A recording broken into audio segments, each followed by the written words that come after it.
see why basic primary healthcare through community health workers works so well, because community interconnectedness and people doing things for their neighbours still exists in such a strong way. My PhD was a participatory based project, meaning that it was very much led by the community. I was in many ways not the expert. I was like learning from these people. I think often we think about interesting innovations that are happening from either a tech perspective or a digital perspective. I would say other great innovation that is going on in global health is exactly the stuff that we did together in terms of the podcasting and communications work. Amazing work has been done in global health. You just have to type in community health workers to PubMed and look at the hockey stick curve of publications that have happened just over the last 5 years. There is so much information out there and great data and amazing evidence. But how do we communicate that evidence now? CHIC really came together to think about, okay, how do we share best practices globally? James O'Donovan, welcome to the Healthtech Podcast, mate. I was just saying, it is ludicrous that you have not been on this podcast before, given how much work we've done together, how much we talk, how much we discuss where you're moving to next in case you might live around the corner. It's ridiculous that you've not been on this podcast for. So I'm honestly delighted to have you on, mate, and we can have a really good chat about a few different things. You're obviously a YouTube extraordinaire, you're an academic extraordinaire, you're a clinician extraordinaire, you're doing so much stuff, global health as well with CHIC. And yeah, we did some work together. So we produced a podcast for you with CHIC, which is great. So we're going to talk about that a little bit more, tell people about that. So yeah, really looking forward to getting into it, man. But yeah, how are you? How are things? Yeah, James, first of all, it's great to finally have some time where we sit down together and record since we've kind of done so many tangential projects together over, I'd say, like the last year or two. And obviously I've been listening to the show for a long time, so it's actually really great to be on. So thanks, first of all, for getting me on the show. I guess there is a lot to cover, but in terms of how I'm doing, I think at the moment I'm perpetually tired because I've got 2 kids who now are just two under 2. But I know how it is being a dad as well, and trying to balance everything has taken on a whole new meaning of like spinning multiple plates. But it sounds cliched, but you kind of just make it happen. And I think that's something that I've taken away from the last year, and it's also brought me like a huge amount of joy as well. So it's really, I think, added to what I do professionally as well, and given a whole new sense of like purpose and meaning. It's also been good to think about, okay, what's signal, what's noise here, and focus down on something that's really important, because you just have to when you have the kids if you want to play like a really active role in their life. It's very true. Like, I'm on pat leave at the minute, and choosing to spend the time with Levi, it's a funny one because there was that trend on social media, you'll know because of all your YouTube stuff, I imagine, and shorts and stuff, but like on TikTok, it was like I forgot that this is what it was all about. And there's a load of videos about people just going for walks or spending time with their kid, like all of that stuff. And it's true, because there are these moments where in my mind, I'm like, oh, I've got all this time while he's asleep for a couple of hours in the middle of the day. I could do this, and then I could do this, and then I could do this, and I could do this, and then like, oh, I could maybe skip the afternoon thing, and da-da-da. And then you're like, hold on a minute, I'm doing all of that stuff to give myself the time to spend 2 months with Levi. I don't need to be constantly on. So yeah, it's a really interesting. It's a new balance of priorities, you're right. And I think there's a lot of stuff that obviously the work challenges still persist, and it's happening in the house because Jess and I, married and co-founders, the rest of it. So it's still happening. It still requires a bit of resilience, I think, to remember that that's what it's all about. But yeah, it does help us prioritize. I completely agree. But listen, man, let's talk about your story, because you don't get to, over 500,000 subscribers on YouTube by accident, especially not when one is a clinician, and especially when one is doing all of the other things that you do. So why don't you just give us a rundown of like how does one become James O'Donovan? I don't know if you want to know that, but I think I guess we can go back to the beginning if it's helpful, because I think I do have a very like winding route through my career so Well, far. another reason why I think this is important, mate, is that that all that stuff that's happening with the F2s at the Right, moment, yeah. 52% of them don't have jobs or do have jobs. Basically, half of F2s don't have jobs at the minute. I think people are having to look at winding careers. People are having to, look at all this stuff. So actually, I think you're doing people a service that are listening by just helping out. And actually, for people that don't know, if you've got any insight on that stuff as to what is even going on. Yeah, and I think like to caveat this conversation, and I think when you opened up at the beginning and you were listing what I do, I never want people to have the impression of me that I look like I have everything under control. Sometimes I feel like a swan on the lake who looks like they're gliding on gracefully, but actually Yeah. you're frantically paddling underneath the surface, and also you're trying to navigate some very unknown spaces whilst trying Yeah. to wear multiple hats. And so I have made many, in inverted commas, mistakes throughout my career to date. And if some people who are listening to this can learn from these, I think it will be great benefit to them. But I also think there, in some ways, it does again sound cliche, but there is no such thing as a mistake, because everything I have done has informed my current career to date. And also, you learn things from so many of the different disciplines that apply to other areas. So, whilst global health and YouTube might seem very distinct and separate, actually, there's so much crossover and so much innovation Wow. that can occur in the global health space that I learned from the guys at YouTube and vice versa. So yeah, we could go back to like the very beginning, and I started medical school. So I was at medical school in Newcastle. I started straight out of sixth form in 2008. In hindsight, I don't know if the UK medical system is the best in terms of training, because I've spent time in the US as well, and in the US where you do an undergrad for 3-4 years, you major in something, then you go into medical school as like a secondary degree. I think it does give you a little bit more life experience. And also, you just mature as a person and you know more about what enthuses you and what makes you interested. And so started off at medical school, did my first 3 years, and I wasn't actually quite sure if I wanted to do medicine or not. So Okay. I ended up taking a year out, doing a master's degree in aging and health, and I specifically focused on dementia imaging. And I had a great year. I loved doing the research, and I had some incredible mentors. I think that was the first like key big lesson I learned, was get a great mentor, someone who's, both 5 years ahead of where you ultimately maybe want to be, but then someone who's way ahead, like 15, 20 years. And so you can learn from both people at the same time. Went back to medical school for a year and I had these feelings again. I don't know if I actually want to be a doctor. And then I ended up applying to Harvard for a year, and I got a Kennedy scholarship and ended up going there in 2013, and spent a year just doing lots of different stuff. So I spent time at the Kennedy School of Government and Politics, doing classes in nonprofit management and executive leadership. I remember sitting next to Interesting. these executives who were like coming towards the end of their career, taking these sabbaticals. And I was the youngest person in the room by a long way. I think at the time I was around 23, 24. And I was with these executives from like Fortune 500 companies who were in their like 50s and 60s. They became good friends of mine, but I learned so much from them, and that was a really pivotal year. But then I also spent time in the divinity school, taking a class in theology. I spent time at Mass General Hospital, continuing my neuroimaging research. And then I was auditing other classes around various schools. So it was just an amazing opportunity, and it really kind of shaped my way of thinking. And it opened up the global health space to me in a much bigger way, because Yeah. at the time, Paul Farmer, who was one of the co-founders of Partners in Health, was at Harvard Medical School, and he had the big global health unit there. And they had such a sophisticated and forward-thinking way of how do you think about global health and even what is global health, that it was something I had never experienced or even thought about before. But I could see where there was a lot of opportunity to help people at scale and make impact at scale, which before I felt slightly restrained in doing just through a pure clinical route. But that's all I'd ever seen, and that's all I'd ever known at medical school. Yeah. So then I went back, did my final year of medical school at Newcastle, and was just basically working non-stop, because I'd been out of clinical medicine then for really 2 or 3 years. Finished medical school. And the challenging thing, I think, in traditional medicine is you seem to have to make a decision about what you want to do almost a year in advance as a minimum.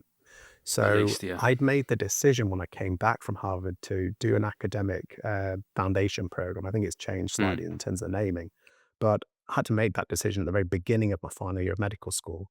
And again, your thinking and a thought pattern shift over that time. So by the time I finished medical school, I don't no longer really wanted to do the academic foundation program that I'd signed up to a year ago. But Mm. that was down in Cambridge, doing work in neuroimaging again. So I was going back to kind of more basic science.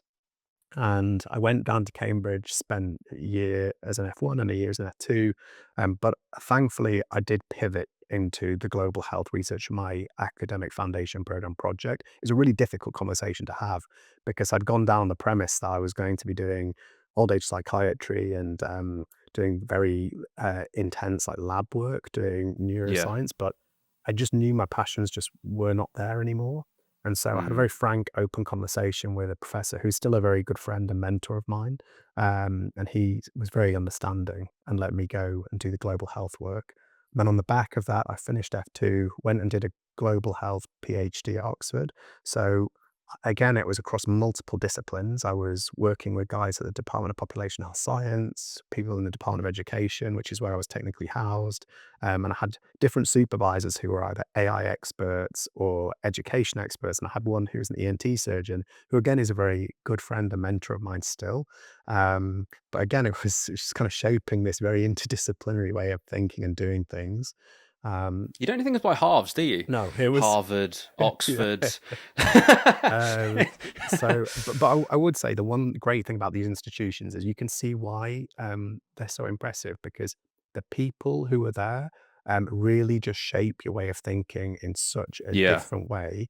And the conversations you have are so thoughtful and nuanced that, again, I felt like I really missed out on that sometimes at medical school, where you just have your head Okay. down all of the time and you're kind of doing assessments and you're constantly on the ward. So I enjoyed taking those steps back, but also it felt very Yeah. lonely at the time because I could see all my peers just going through the more traditional route, and they were, becoming senior registrars. And I was Yeah. still like feeling, okay, I'm Yeah. in this slightly aimless direction was part of the moment. Yeah. So I moved to Uganda to do my PhD.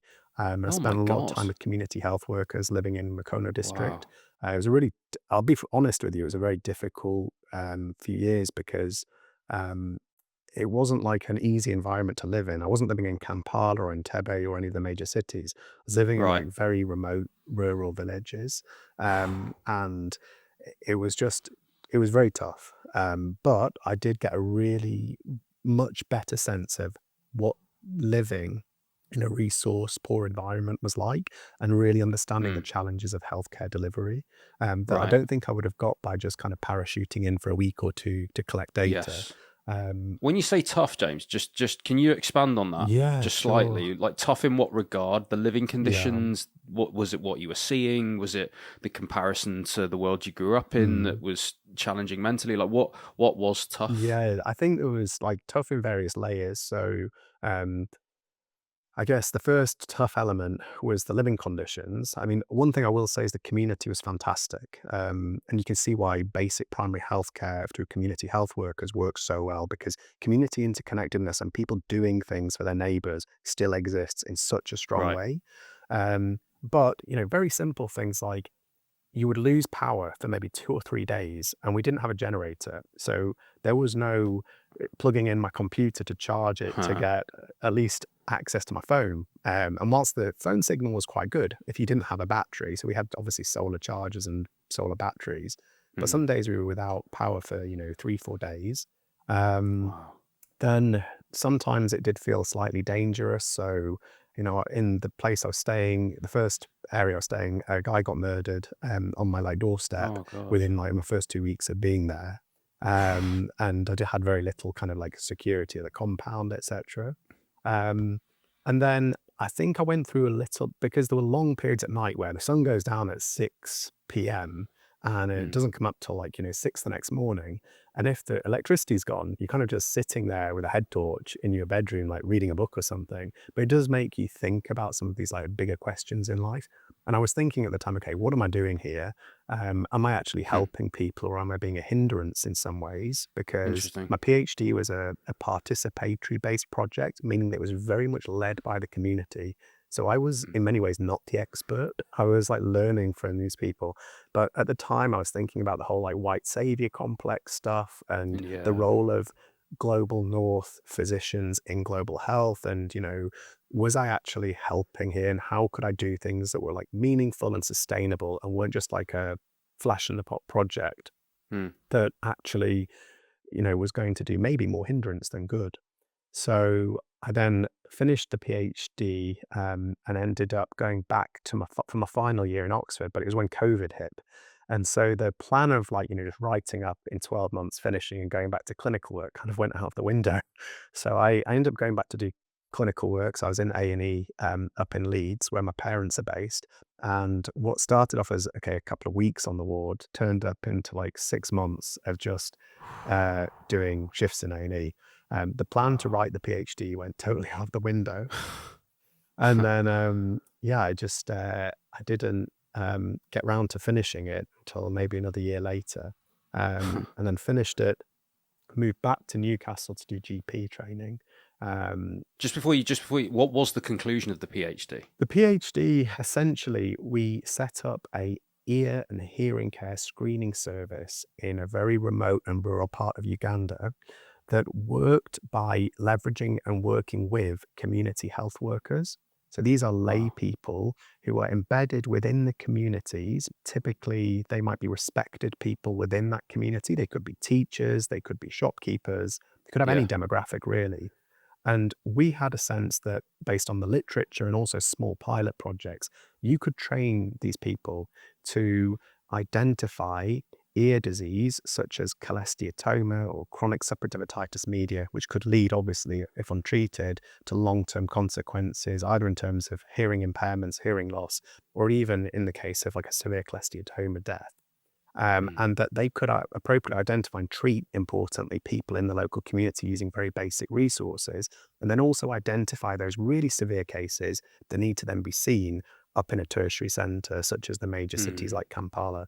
And so we set up ear camps whereby hundreds of people would come to a school or a local health centre.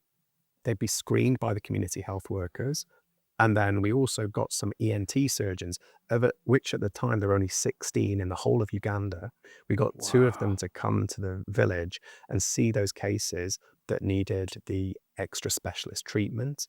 And it was amazing. And that work's still ongoing actually today. So, we're talking about maybe 6-7 years later, the community health workers are still running these ear care outreach projects, and the ENT surgeons in Uganda have now built up a lot of capacity internally. And off the back of this work, we input onto the World Report on Hearing released by WHO. The professor I mentioned, who's one of my supervisors, he's got a great guy called Professor Mudbuta, who again wears like many hats, but he's like the go-to guy on global ear care. He's got multiple £1 million grants from Wellcome and NIH to set up these community health worker models in other countries. And so, it was really kind of great in terms of the impact that it left. That's really nice, because it's the lasting impact you're looking for, right? Exactly. And also we, through this work, had loads of interesting talks with the digital health guys. So there's a guy called Krish Randu who'd set up Timper. Oh yeah. And Krish I remember coming back from Uganda, I had like this small break. I flew back to London. And it felt very surreal at the time, like going from this remote village in Uganda to, I think we were on Oxford Street or something. And we went to see Krish, and he was just showing us the tech they had, which was essentially, for the listeners who aren't familiar with Timber, you can essentially stick a camera on the back of a smartphone and get really high quality video or photo images of someone's eardrum. And I thought, look, this could be super interesting. And studies were run by, again, one of my colleagues, James Schuster-Bruce, who's now an ENT registrar in Cambodia, looking at this. And it was really interesting. There was a huge intersection of, public health, education, digital health, that kind of all came together in the PhD. So it was, it was a really great experience overall. Wow. That's awesome. Yeah, we've had Krish on this podcast. Oh, amazing. Need to get him on again, actually, because it's been a while. They're doing some awesome stuff now. And Krish was like way ahead of the curve because he was talking, this was like back in 2017, 2018, before AI became like a really hot topic. Krish was saying, look, we could get thousands of images of eardrums and we could train AI models to essentially identify which of these need to be seen by a specialist. And again, if you think about, rural populations, never mind Uganda, but in the UK, people who don't necessarily get access, especially in rural places, to ear and hearing care services or ophthalmology services, etc., then it was really exciting to think about that in terms of how it could be applied to a UK context as well.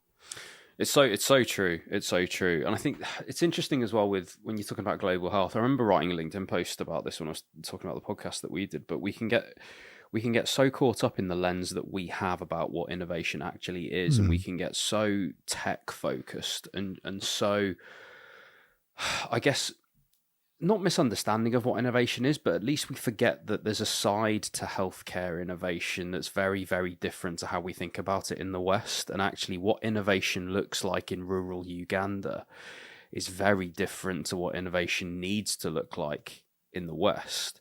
And I think there are so many, what I learned listening to the podcast that you guys did actually is that innovation can really just look like enabling someone with an internet connection, to your point around power, and not losing it for 2 days. Simply the collection of data and putting that into something even vaguely meaningful in a structure can lead to insights, and those insights have never been had before. It's just actually the innovation becomes the education around that, and then all of a sudden you've done the one to many, and then all of a sudden that can proliferate. So yeah, it's really interesting actually that you've gone very much through that global health lens from very early in your career actually, and coming into it, and then even that meeting Krish and speaking about digital health and going through it that way, you're thinking about it through a global health lens, which is great. I think just to pick up on your point, James, about innovation in global health, I think often we think about interesting innovations that are happening from either a tech perspective or digital perspective, or even say basic science, like looking at vaccines, malaria. And don't get me wrong, that is really important. I don't think it's like a binary question of this or that. Although, with funding cuts, I'd hate to think that is how things are being positioned. But I would say other great innovation that is going on in global health is exactly the stuff that we did together in terms of the podcasting and communications work.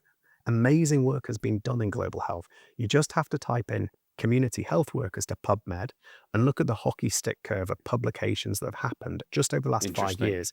There is so much information out there and great data and amazing evidence. But how do we communicate that evidence now? I'm not saying we don't need more evidence, but I think there is really strong evidence that's out there. And then how do we communicate that to people like policymakers, decision makers, and importantly, funders? And the way to do that is through really great innovation. So doing things like podcasts and involving collaborators from the global south or community health workers within those, and getting these messages out there so we understand them in a really like bite-sized, digestible, but then also like this long form way where you can really dive deep and talk about some of the complexities that don't necessarily come through in academic papers or press releases and things like this. Yeah. So let's, I guess, fast forward to that part of your journey then. So putting the YouTube stuff aside, we'll talk about that later, and putting the other roles that you have aside for a second. What's your role with the Community Health Impact Coalition? Let's talk about that, because that very much follows on from what we're talking about now. And what is that organisation doing for innovation globally? Yeah, so Community Health Impact Coalition, or CHIC, a field catalyst and working to ensure professional community health workers are recognised worldwide by governments and various funding bodies, meaning that they need to be salaried, skilled, supplied and supervised. Importantly, salaried, because many of these community health workers do not receive a salary despite basically forming the bedrock of primary healthcare systems in many countries. How does that work then? So just in the community that they are known, and that's passed down from generation to generation, that's their role in the community. That's just assumed, I guess. It's really interesting. So community health worker is like an umbrella term, and there's dozens and dozens of different community health worker models. So for example, in Uganda, community health workers are called village health teams. But there are multiple different terms used to describe them, and they fulfill different roles broadly in primary healthcare, but traditionally it would be things like maternal and child health, looking at things like Right. integrated community case management, meaning how do you manage common childhood killers in the community, such as diarrhea, malaria, pneumonia, Yeah. etc. Um, the models will vary depending on the individual country, but typically they might receive some initial training, and then they may get some supervision following on from that, and they may get some equipment and supplies. But again, that's not guaranteed. CHIC is trying to change that and say, look, there are best practice guidelines published by WHO. There's 8 of them in terms of you should be fulfilling these and making sure that you're not seeing community health workers as volunteers or as an afterthought. They're basically a pivotal role of like delivering care in communities. So CHIC is innovating in lots of different ways. And the way CHIC is made up is that we're a field catalyst and a coalition with multiple different member and ally organizations. So the member organizations can include organizations like Living Goods or Last Mile Health, big providers who are present in countries such as Liberia, Ghana, Kenya, etc. And they support the governments and also the community health workers. The community health workers will be affiliated typically to the government and to that organization.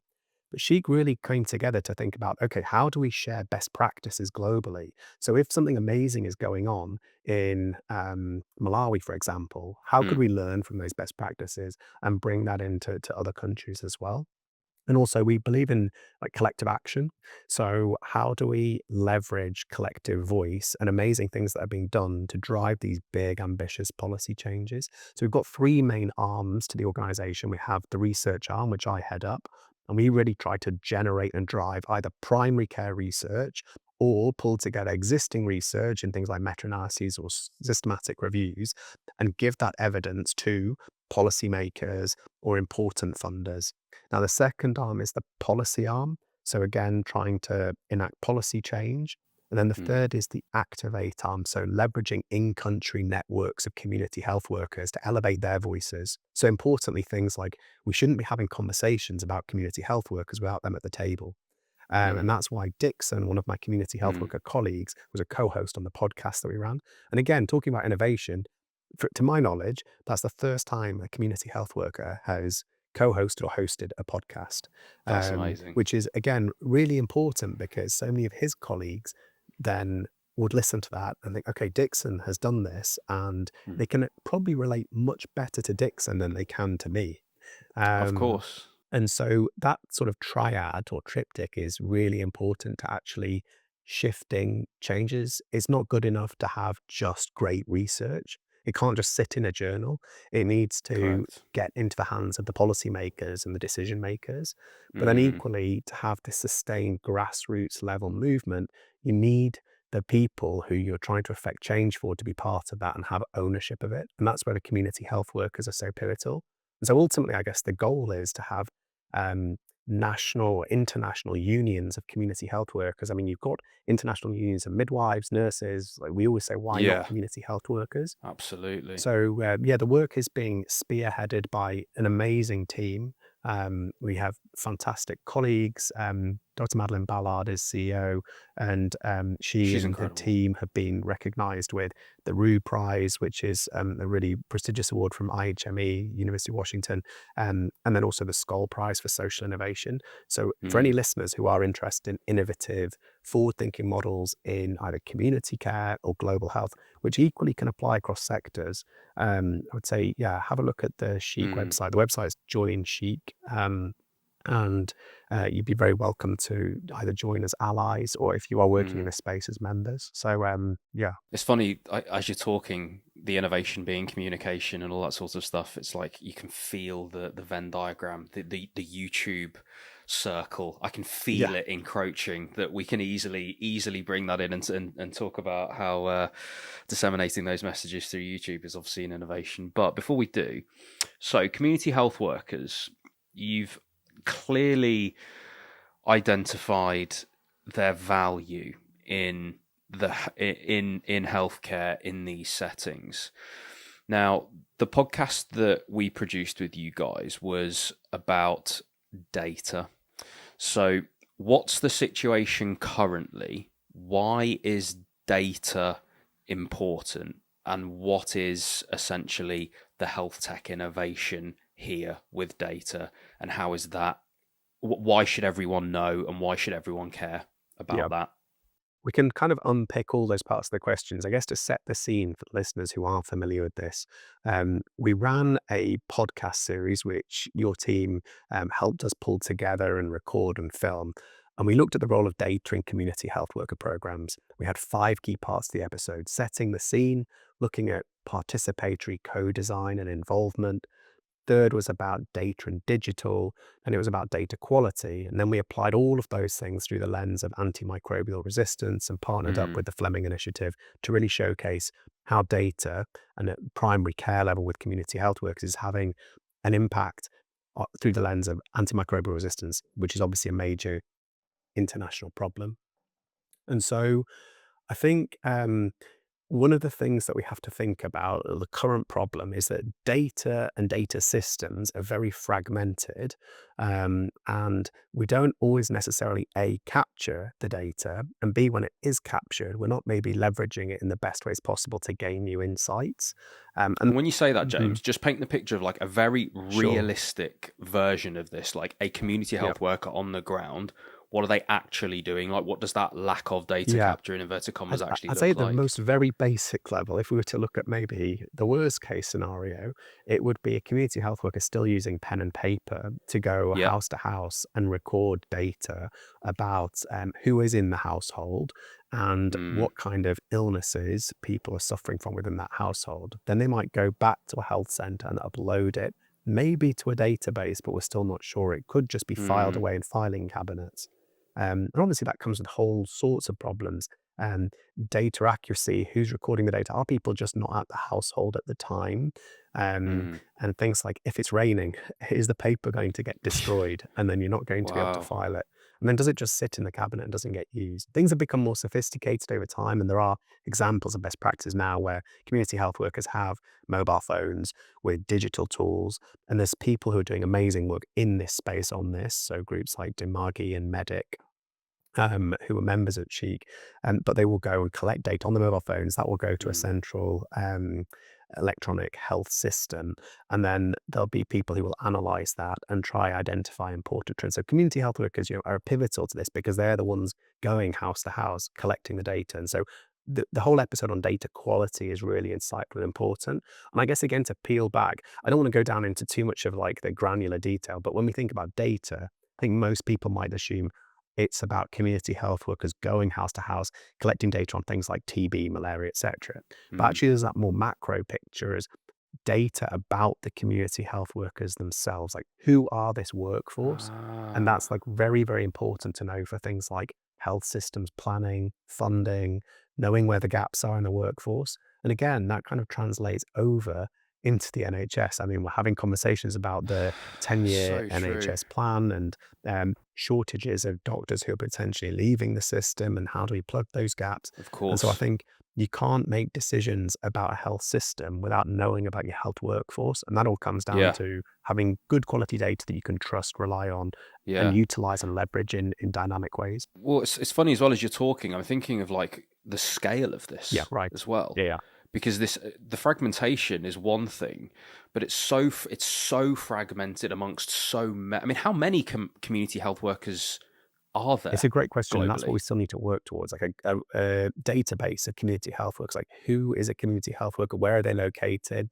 I estimate there's millions. It's in the millions. It's in the millions. And that's the thing. Millions of community health workers seeing a multiple of that, 10, 100, 200, like a multiple of that patients. You think about all of the insights that are locked up into that data. And even if we're collecting the most rudimentary data, the insights and therefore the impact that can be created. And it's funny, and this is what I mean about in the Western world, where we're, there's medical journals that are splitting hairs on the nanomoles of this versus this, and what's the number needed to treat of like, it's that there is obviously value in that. And then when you think about, my God, if we can equip 10 million community health workers with the ability to just figure out whether flucloxacillin versus amoxicillin is a good idea, or whatever it is, like all of a sudden.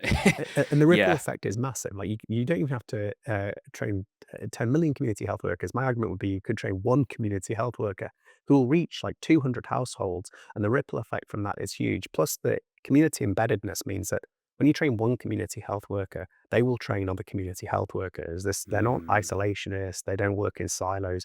They work as like a real strong community unit. Right. And so there's huge potential for this. But I would also say community health workers ultimately are the bedrock of most good primary healthcare systems. And the thing that has kind of unified us all globally have been major events such as pandemics. So COVID-19, Ebola, etc. These are things that don't respect boundaries at all. But the people who are Yeah. going door to door, finding out where that zero patient cases are the community health workers. They're putting themselves in harm's way. They're going into the community to places that are very rural and remote that traditional healthcare systems don't necessarily reach. So they will travel Yes. by boat, canoe, motorbike. They will basically Wow. go, and one of the organizations is called Last Mile Health because they go to the last mile to reach that patient. And so from an equity perspective, they're so pivotal and vital, but also from a global health security perspective and health security perspective, they are pivotal. Um, and I think it's really important to know about them that way as well. You can very easily then make quite an obvious and clear economic argument for big Western economies to invest in this, because if the next 4 or 5 pandemics are, well, if the information about when and how and potentially how to prevent the next 4 or 5 pandemics is locked away in those insights, then there's an obvious and clear, as I say, economic argument to really funding this work. Because quite right, if there's 500,000 community health workers that are canoeing across various terrain to get to houses that we're unsure how else to get to, and within there is where the next thing starts. Like, how are we going to figure this out unless we have this data at scale? It seems urgent and important. Yeah, it's hugely urgent. It's like so important. And I think unless we have the data, we can't make very wise investments or decisions. But also, unless we have organizations like CHIC who are pulling together people from different disciplines, different geographies, and importantly, different tactics, so the policy space, the research space, etc., you can't really move that needle, which is a tough needle to Yes. move.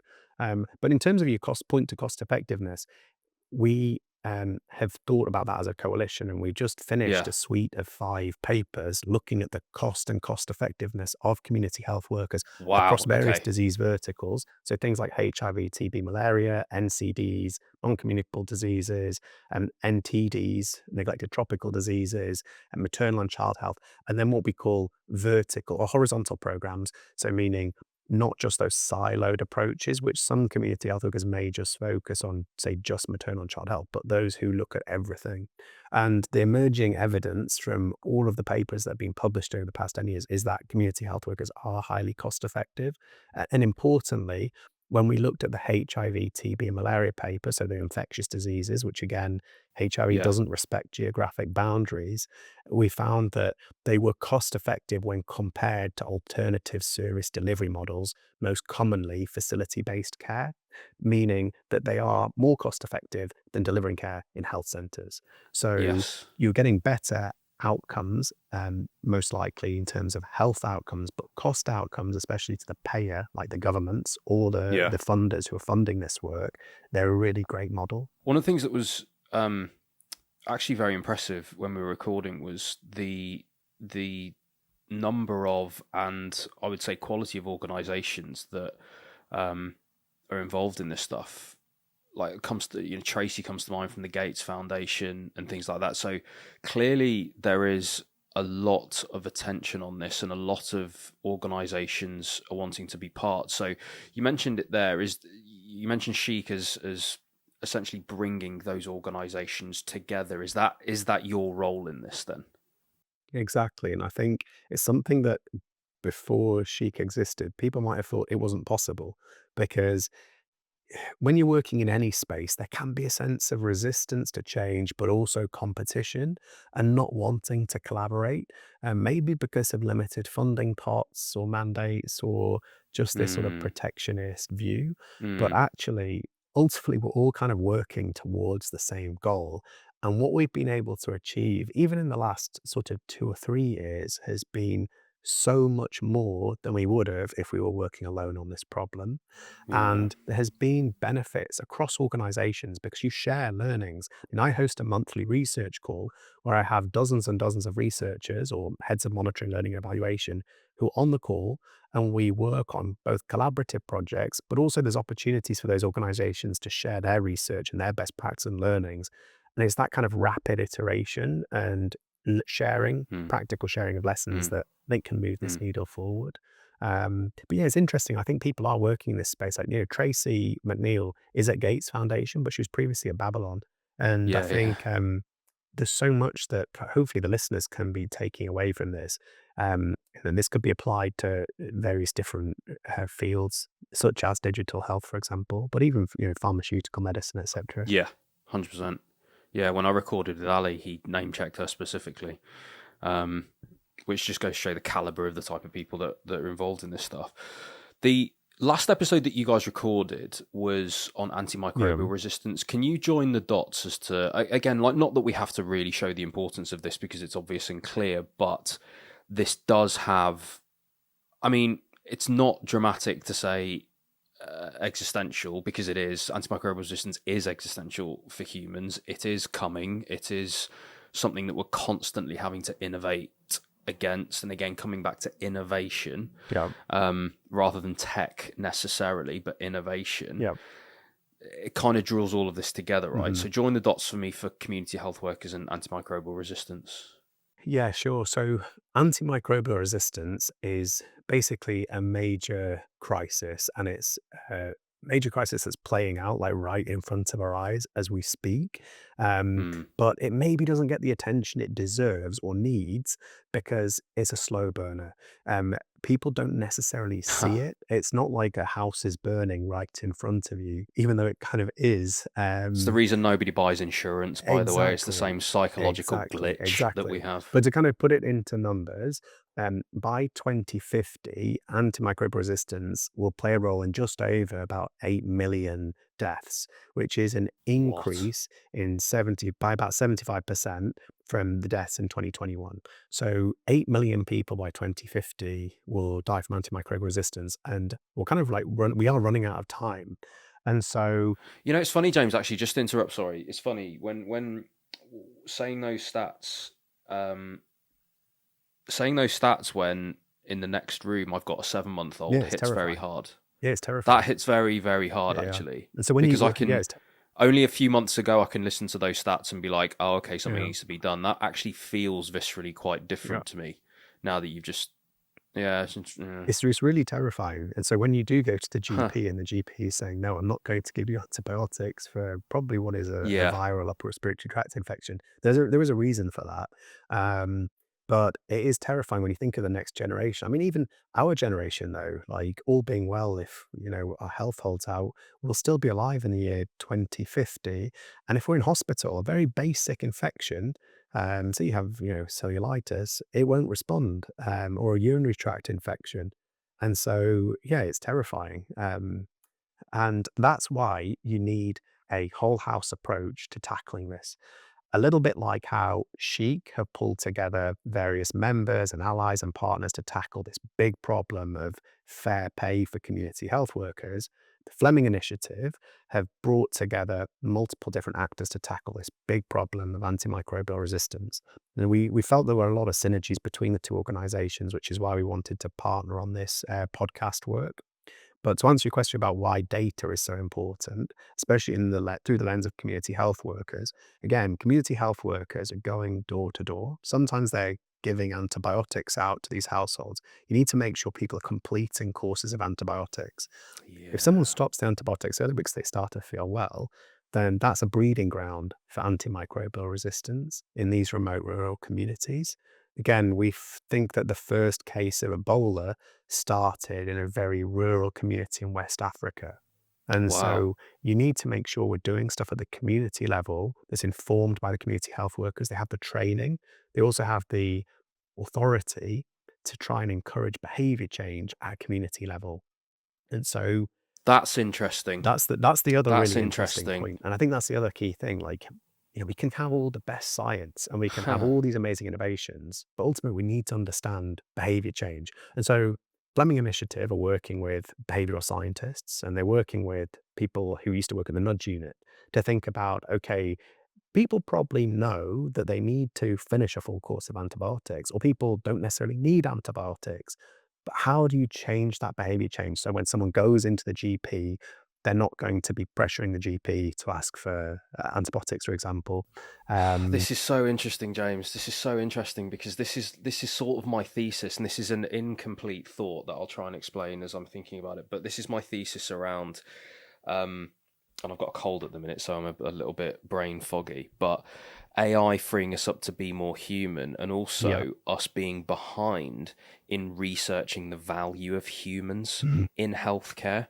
Where you've got a one-to-one relationship with a community health worker in a rural setting in Africa that's canoed up to a house to give you advice and information, there's a lot baked into that in a human-to-human way. Like, that person has made that amount of effort to go to you.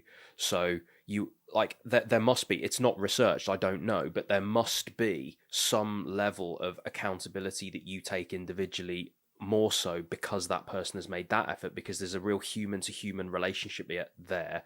And think about how that plays out in the Western world. Like, I've got friends in my friendship group, a very, very diverse friendship group.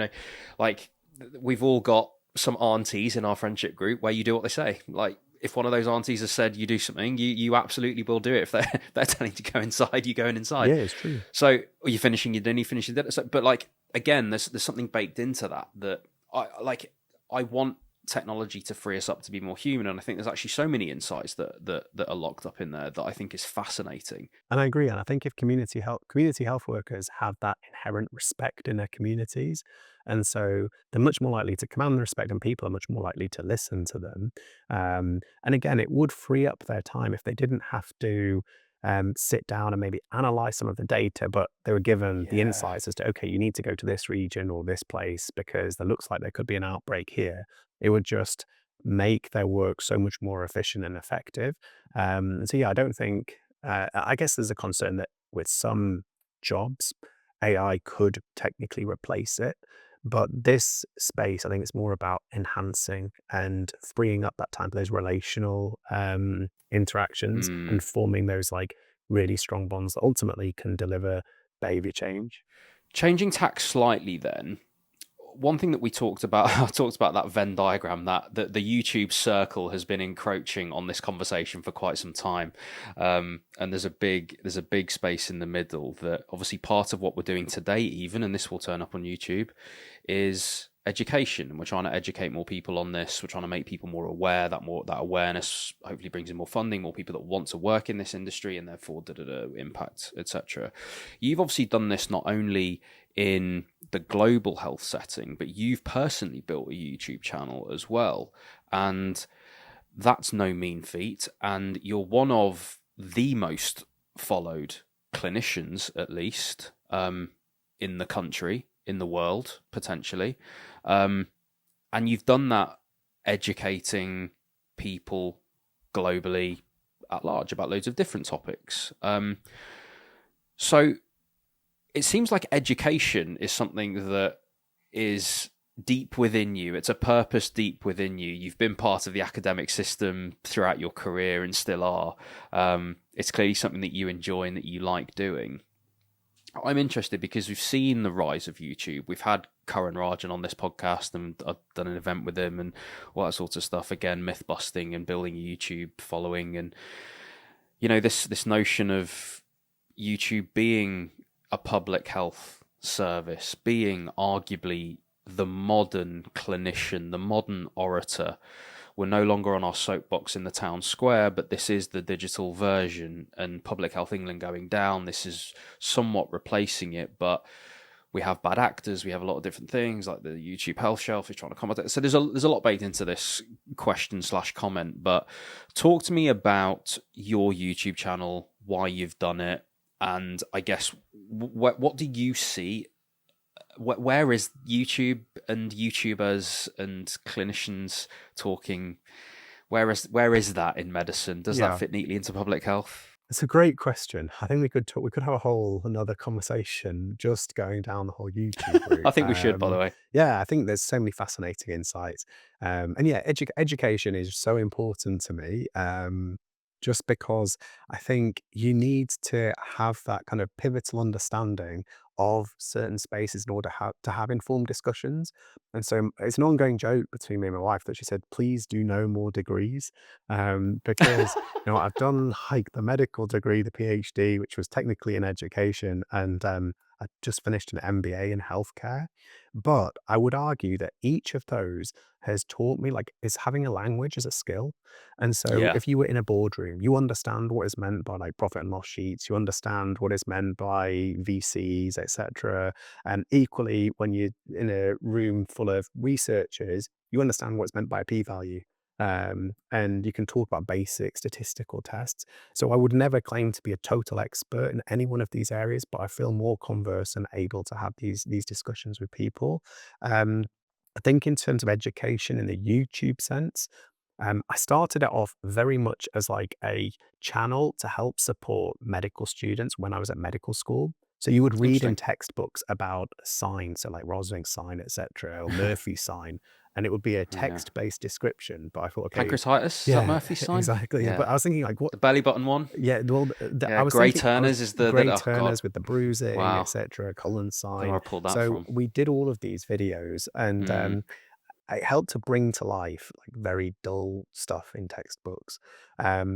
But then I didn't have time, and YouTube's one of those things that you just have to commit to it and be very consistent. It's a slow burn. You can blow up overnight and have, millions of subscribers by posting short form content, for example. But for me, it was always like very much about, okay, what is needed and where is there a gap in the space and how can I just fill this in like an interesting way? So I left the channel for several years. And then when I went back to general practice, I think I found myself just getting slightly frustrated in the sense that you'd see, 15, 20, how many patients a day?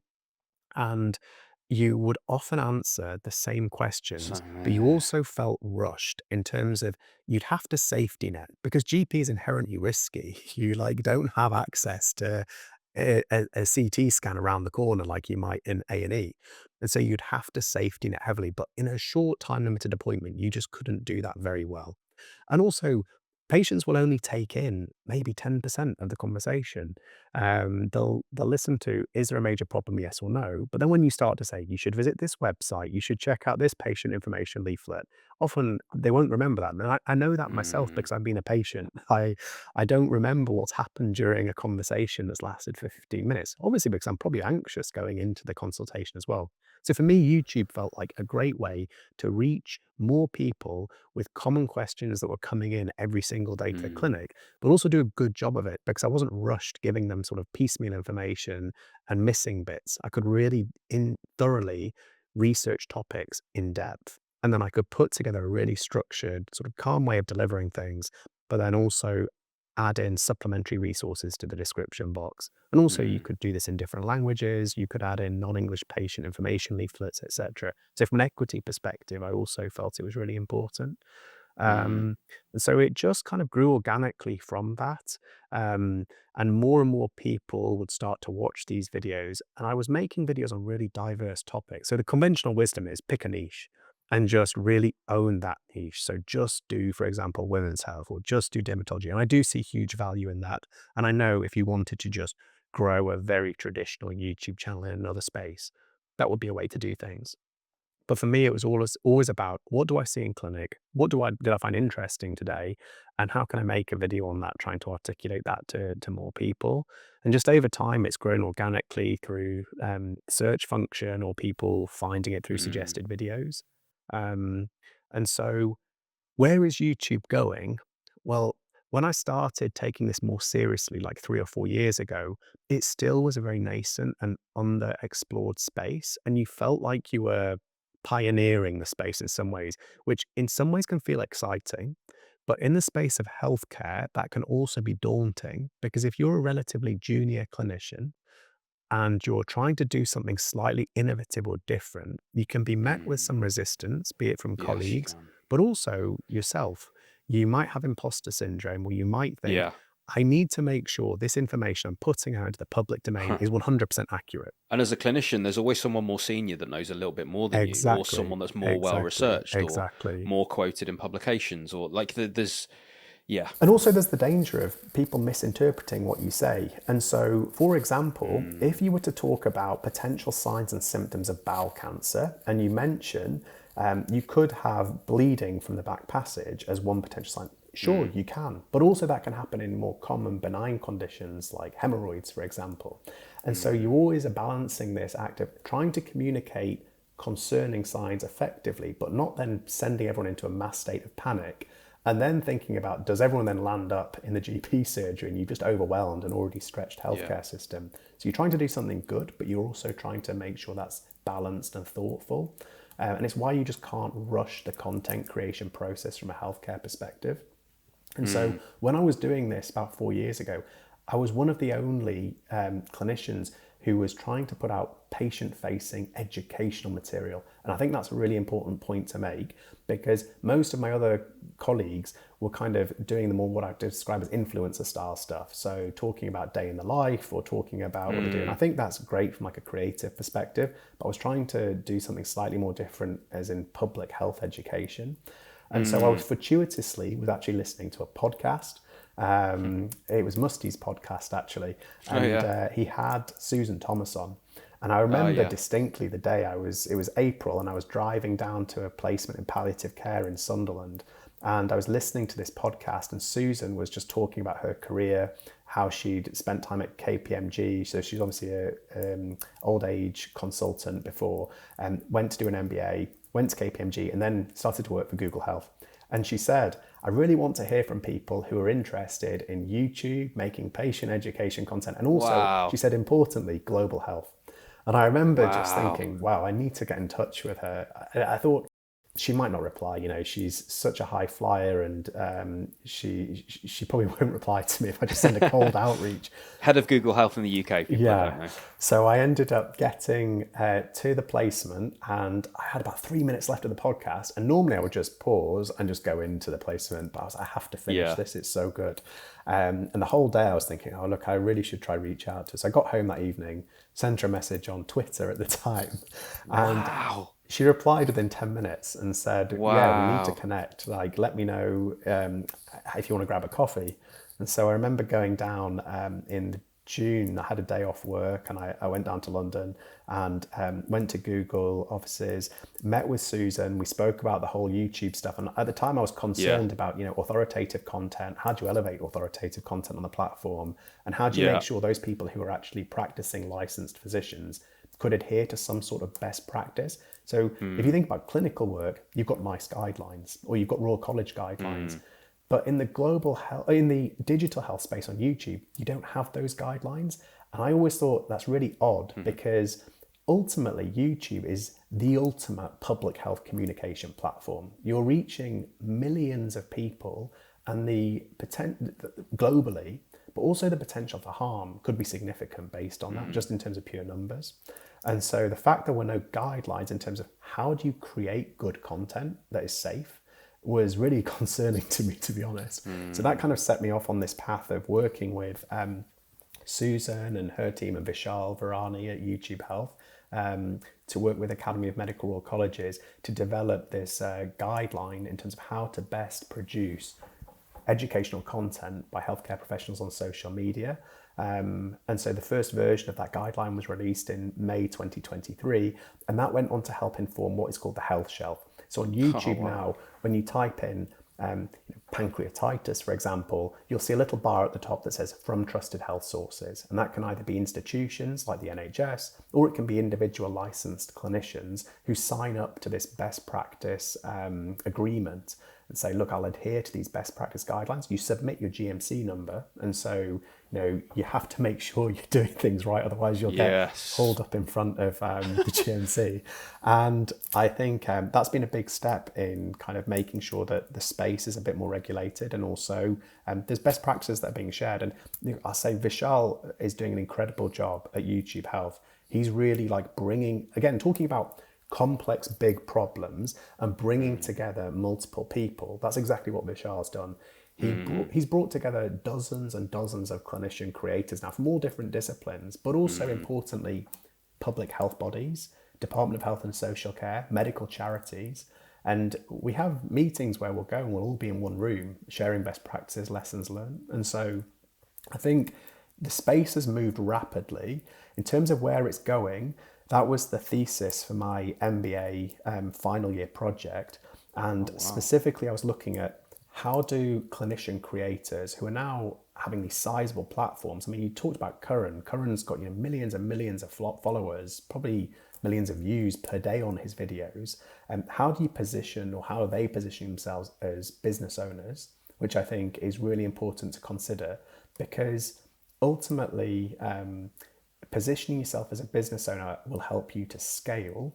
And I think scale is important, because if it's just you behind the camera doing absolutely everything, script writing, production, etc., you're limited by that sort of rate limiting step. But if you actually establish yourself as a business, could you, if you're a successful creator who's got a powerful voice, scale to have a team behind you? And ultimately that could reach more people, and you could do a better job at communicating effectively. Either you have great video producers, editors, etc. And as part of that project, we basically ran a survey of clinical creators, and we asked them various questions, such as how much time are you dedicating to clinical content creation, and also how much time are you dedicating to your clinical work, but also looking at the use of AI in content creation. And we found that 80% of clinicians have integrated AI in some way into their workflows, which again brings up lots of various different questions and potential ethical quandaries. But it's a whole other podcast for us to do, mate. We could talk about this forever. And there's so many insights I've gained from this survey. But then it was a mixed methods approach. So I had great interviews with some clinicians across the UK and the US who were active on YouTube and various other social media platforms, and trying to understand what are their aspirations for the next 5 and 10 years, and do they still see themselves working in this space? Because I think people who aren't familiar with how YouTube works from the content production side might just see that 60-second short form video or that 10-minute long form explainer and think, oh, that was really good, and it might have only taken them a couple of minutes to film. But actually, this kind of work takes like hours and hours and hours, and it's a recipe for burnout if you're still trying to keep working clinically, which most of the creators are doing. Very few clinical creators are doing this as like a full-time job. They're not like traditional influencers. And so thinking about how do we safeguard and protect clinical creators from burnout is really important. But also it's important for YouTube and Google to know about this, because ultimately they rely on the clinical creators to upload content regularly and keep people coming back to the platform. It's one of, if not the most searchable thing, isn't it, health? Yeah, so there were 2 billion health-related searches in the UK alone in 2021. That's the UK alone in 2021. I know by 2025. Wow, and that was 5 years ago. It'll be huge now, and it's the second most searched platform after Google for health-related queries. And so as a search function, YouTube is huge. And I kind of saw this like years ago, because, well, again, this is where I think being active clinically for me is important, because I knew people were coming into clinic and asking me questions. And then I would say, well, where did you hear this from? Because some of it was like really in-depth information that you would expect a member of the lay public not necessarily to know. And so I watched a video on YouTube, or I watched a video on TikTok or Instagram. And some of it was really good, and it was amazing. That I think it's great that patients are empowered, because we can have more of a conversation that is patient-led, and that's what we should always aspire to. But there were occasions that I was having patients come in and they'd heard misinformation or disinformation on the social media platform, and it was concerning, and I could see it happening. And it's kind of what's inspired me to go down this. So I think YouTube for me is about being a fantastic public health tool and public health platform, and how do we make sure that we kind of safeguard it, but also make sure that the people who are contributing to it, and that's clinicians, or it's also, you know, people with lived experiences, so patients have a really good experience in doing that. And so, yeah, I think it's a really exciting space to be involved in. I love that. I love the element that those creating need protecting, because they're the ones that are sacrificing their privacy, their time, all sorts, in order to put themselves out there, create those videos for the benefit of the public, for the benefit of the platform, for the benefit of quite a lot of other people rather than themselves. And yes, there is a business model behind it, but just on that business model behind it, I think what you said is really interesting about teaching them to be business owners, because that's what it is. And looking at that YouTube revenue or the sponsorship revenue is exactly that revenue that fits into a P&L. Great podcast, Mr. Beast, that I listened to. It might have been his Diary CEO one, or it might have been a different one, but no, I think he did one with Lex Friedman. But anyway, he was saying on there that, and it, you know, saying it as if it's ridiculous. He's like, most of the money that I make on videos, I just spend on other videos. And that being some like revelationary comment that sounds ridiculous. Like, yeah, I'm pretty much betting the house. Like 80% of what I make, I'm just spending on the next video, which sounds incredibly cavalier and ridiculous until you realise, no, hold on a minute. This guy's actually running a multi-million pound media and production company that just runs 20% margins. Yeah. Which is completely normal. Like, that's completely normal. It's completely normal to spend 80% of what you earn on your costs. 100%. That is completely normal. It's just that in YouTube, that's not considered the right thing, because you're an individual creator that then thinks that that's the money that you then have, not that's the money that you then spend 80% of to have what is a very comfortable, by the way, 20% margin. Like, we aim between an 18 and a 30% margin as a comms business. That's market average. That's normal. That's just sort of what we're going for. It's just not the done thing, and therefore it limits the impact that you can have, which I think is a fascinating thing that we should actually talk about, because I've got some ideas around that. But James, I know you've got ahead. Yeah, and it's a really interesting insight. I think just on that final point, I think when I asked people in that survey, have you had any formal business training at all, the majority of clinician creators said no. And so I think it's again about reframing what is possible. And mindset, how could you run an effective business? And we don't get taught that at medical school. It's no, absolutely not. But I do think it's important, because the way that the NHS is run, obviously we need to think about how to deliver excellent clinical care, but you can't have that conversation without understanding like basic fiscal principles and basic business management principles. And the decisions that are being taken in terms of like an executive level, you need to understand how a business is being run. And it's why often many of the chief executives of hospitals have had, you know, business experience in the past. And so I think clinicians have massive value to add to it, but it's about 100%. Empowering them and thinking about, this isn't just a YouTube channel, for example. This is maybe a media house, and you're delivering like massive value through this. So we can talk about this another time and pick it up, because there's so much to cover on it. I think we should, mate. I think we should. But listen, it's been an absolute pleasure, James. Thank you so much for coming on. I know you've got to shoot, so I'm going to keep you. But one final thing, if people want to find the YouTube channel or they want to get in touch with you, what's the best way for them to do so? They can find me on LinkedIn, and I typically reply to every message I get on LinkedIn. And then also YouTube, they just search Dr. Donovan, but it's spelled, doctor is in the full spelling DOCTOR, and then O'Donovan. And they can find me there, and hopefully they might find some value on the channel, or find a video that if they're in need of it sometime, it will help them. You're a very modest and a very humble man, James. That you will find what you're looking for there if you're looking for inspiration, education, or value. So I can promise you that. James, it's been a pleasure. Thanks so much for joining me. No, thanks, James. I appreciate it, and thanks for your time.